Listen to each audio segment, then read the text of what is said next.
One chicken makes you $3 in 6 weeks. The other makes you 50 cents a week for 2 years. Which one actually wins? Here's the math everyone gets wrong. Broilers grow fast. You sell them in 42 days for $3 profit each.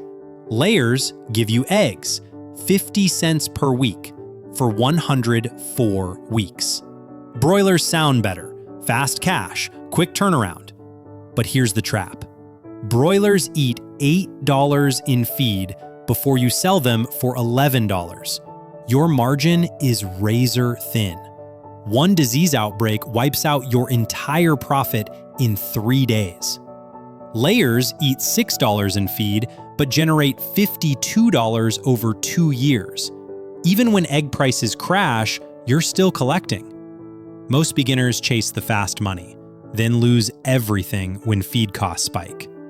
The million-dollar farms don't pick one.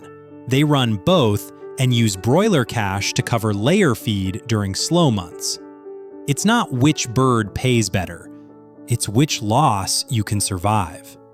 Broilers fail fast, layers fail slow.